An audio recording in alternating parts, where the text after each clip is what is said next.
Please be seated. Accept my congratulations on the three historic anniversaries. One is Mujib Boso.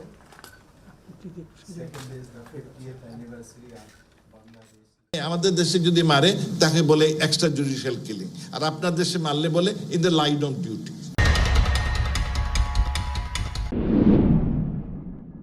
चीन में काफी मशहूर एक कहावत है कि बंदर को मारकर भी शेर को डराकर काबू में किया जा सकता है, और आजकल अमेरिका भी कुछ ऐसा ही करने की कोशिश कर रहा है।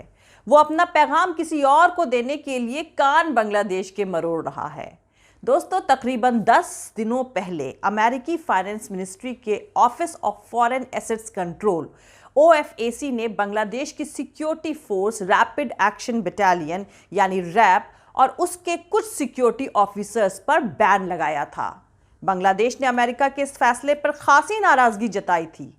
अमेरिका ने रैप के साथ साथ उसके फॉर्मर चीफ और बांग्लादेश पुलिस के मौजूदा चीफ बेनज़ीर अहमद और रैप के मौजूदा चीफ चौधरी अब्दुल्ला अल मामून के अलावा कुछ और ऑफिसर्स पर भी बैन लगाए थे। और ये सब कुछ 10 दिसंबर 2021 को इंटरनेशनल ह्यूमन राइट्स डे के दिन हुआ था।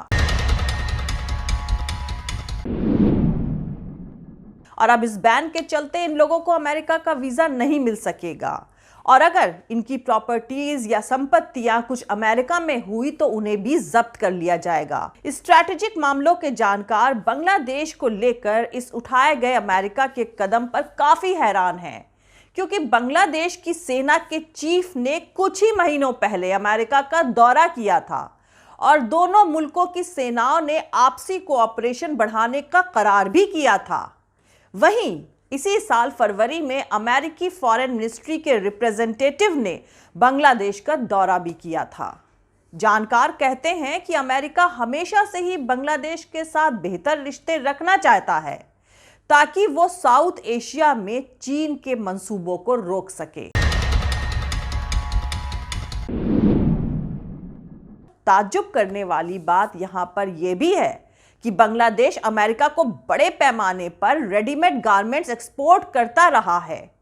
वहीं बांग्लादेश की पुलिस और फौज के ऑफिसर्स को अमेरिका ट्रेनिंग देता रहा है। अमेरिका के फॉरेन मिनिस्ट्री के आंकड़े बताते हैं कि अफगानिस्तान और पाकिस्तान के बाद सबसे ज्यादा अमेरिकी मदद बांग्लादेश को ही देती जाती रही है। रैप पर पाबंदी का ऐलान करते हुए अमेरिकी फॉरेन मिनिस्टर एंथनी ब्लिंकन ने साफ किया है कि ह्यूमन राइट्स उनकी फॉरेन पॉलिसी का अहम हिस्सा बना रहेगा। उन्होंने यह भी कहा कि उनका मुल्क वक्त वक्त पर ह्यूमन राइट्स वायलेशन को रोकने के लिए अहम कदम उठाता रहेगा, चाहे वो दुनिया के किसी भी कोने में हो रहा हो।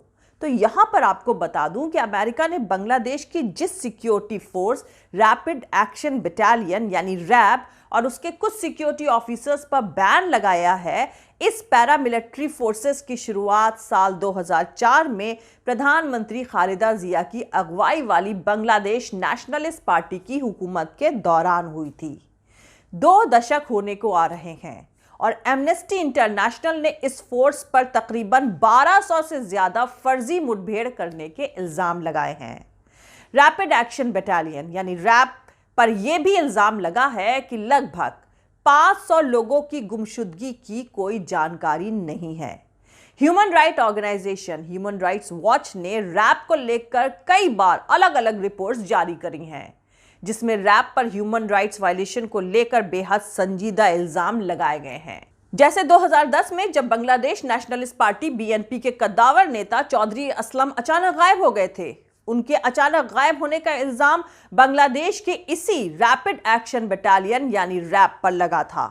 चौधरी बहुत मुखर नेता रहे थे, लेकिन आज तक उनका कोई सुराग नहीं मिल पाया। दूसरा बड़ा मामला अवामी लीग के बड़े क्रिटिक कहलाने वाले इलियास अली का है, जो अपनी कार के ड्राइवर सहित साल 2012 में लापता हो गए थे, और इस घटना का इल्जाम भी रैप पर ही लगा था। अमेरिका ने रैप पर फर्जी मुठभेड़ों में पॉलिटिकल लीडर्स यानी राजनीतिक नेताओं की हत्या का इल्जाम लगाया है और कहा है कि कि साल 2009 से ही सैकड़ों अहम सियासी शख्सियतों की रहस्यमय यानी मिस्टीरियस गुमशुदगी के पीछे इसी रैपिड एक्शन बटालियन यानी रैप का हाथ है। तो दोस्तों, ये तो बात हो गई रैपिड एक्शन बटालियन यानी रैप की। अब आते हैं इस मुद्दे पर कि अमेरिका किसको पैगाम देने के लिए बांग्लादेश के कान मरोड़ रहा है।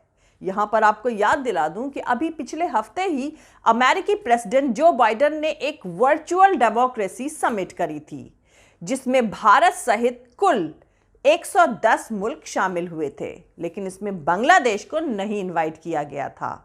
और इस डेमोक्रेसी समिट से बांग्लादेश को दूर रखने से साउथ एशिया पर नजर रखने वाले जानकारों को चौंका दिया था, क्योंकि अमेरिका ने इस डेमोक्रेसी समिट में शामिल होने के लिए पाकिस्तान को इनविटेशन दिया था, लेकिन पाकिस्तान ने खुद को इससे अलग रखा।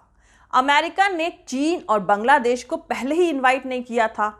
तब बांग्लादेश ने अमेरिकी राजदूत को तलब करके अपनी नाराजगी जताई थी और बांग्लादेश के फॉरेन मिनिस्टर अबुल कलाम मोमिन ने एक बयान जारी करके तंज करते हुए कहा था कि अमेरिका ने इस डेमोक्रेसी समिट में सिर्फ कमजोर डेमोक्रेसी वाले मुल्कों को ही बुलाया है। वहीं दूसरी तरफ जानकार मानते हैं कि अमेरिका हमेशा से ही बांग्लादेश के साथ बेहतर रिश्ते रखना चाहता रहा है, ताकि वो साउथ एशिया में चीन के मंसूबों को रोक सके। तो अब यहां पर सवाल यह उठता है कि किन किन वजहों से दोनों मुल्कों के रिश्तों में इस वक्त कड़वाहट आ गई है। कुछ जानकार मानते हैं कि इसकी वजह है बांग्लादेश की चाइना से बढ़ती नजदीकियां, लेकिन कुछ का यह भी मानना है कि अगर अमेरिका ऐसा कर रहा है तो बांग्लादेश को वो चाइना के और नजदीक कर देगा। दूसरी तरफ कुछ जानकार इसे अमेरिका का डिप्लोमेटिक ब्लंडर मानते हैं। उनका कहना है कि अगर रैप पर ही पाबंदी लगानी थी तो अमेरिका पीछे के दरवाजे से भी बातचीत के जरिए यह कर सकता था, जबकि कुछ जानकारों का मानना है कि पाकिस्तान को डेमोक्रेसी समिट में बुलाना और बांग्लादेश को नहीं बुलाना इस बात की तरफ इशारा करता है कि अमेरिका अपनी फॉरेन पॉलिसी को लेकर खुद ही दुविधा में है, यानी कंफ्यूज्ड है।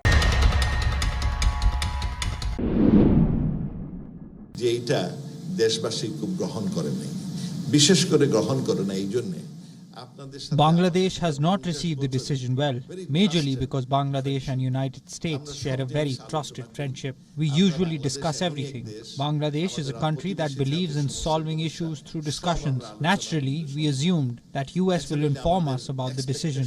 The US has imposed sanctions because few people have gone missing.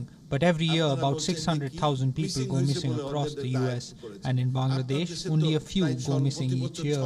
The United States police kill thousands of people every year in the line of duty. But when people are killed by Bangladeshi police, you call it judicial killing. আমাদের দেশে যদি মারে তাকে বলে extra judicial killing, আর আপনার দেশে মারলে বলে in the line of duty.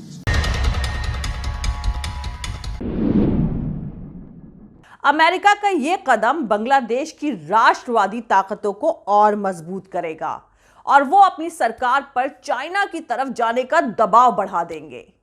चीन भी बांग्लादेश में काफी पैसा खर्च कर रहा है और वहां पर कई प्रोजेक्ट्स चला रहा है। अमेरिका के इस फैसले में मैच्योरिटी नहीं है। वहीं दूसरी तरफ कुछ जानकारों का यह भी मानना है कि इस वक्त बांग्लादेश में अमेरिका की उतनी स्ट्रैटेजिक दिलचस्पी नहीं रही है, या फिर शायद उसके उतने ज्यादा स्ट्रैटेजिक रेजोल्यूशन यानी संकल्प नहीं है, इसलिए बांग्लादेश पर उसने आसानी से यह निशाना साधा है। जानकारों का कहना है कि बांग्लादेश पर इस पाबंदी का मतलब एक पैगाम है जो अमेरिका खुलकर उन मुल्कों को नहीं दे सकता जहां डेमोक्रेटिक वैल्यूज और ह्यूमन राइट्स वायलेशन के इल्जाम लग रहे हैं, क्योंकि वहां अमेरिका के बड़े स्ट्रैटेजिक फायदे मौजूद हैं। जय हिंद, सत्यमेव जयते, अल्लाह हाफिज। दोस्तों, हमारा पूरा वीडियो दूसरे और वीडियोस देखने के लिए हमारे YouTube channel political Tamasha with doctor Arshi को सब्सक्राइब करके वहां पे लगी बेल आइकॉन को जरूर दबा दें ताकि आपको हमारे आने वाले हर वीडियो की अपडेट्स मिलती रहे। और दोस्तों, अगर आपको हमारा काम पसंद आता है, हमारे वीडियोस पसंद आते हैं, तो www.patreon.com/dr अर्शी खान पर जाकर डोनेट करके आप हमारे काम को सपोर्ट कर सकते हैं। दोस्तों, अगर आपको हमारा वीडियो पसंद आता है तो लाइक और शेयर करना हरगिज़ नहीं भूलें। आप हमें फॉलो भी कर सकते हैं हमारे ट्विटर, इंस्टाग्राम और फेसबुक पेज पर। मेरा ट्विटर हैंडल है @arshi Aziz Khan। Thank you, मिलते हैं अगले वीडियो में।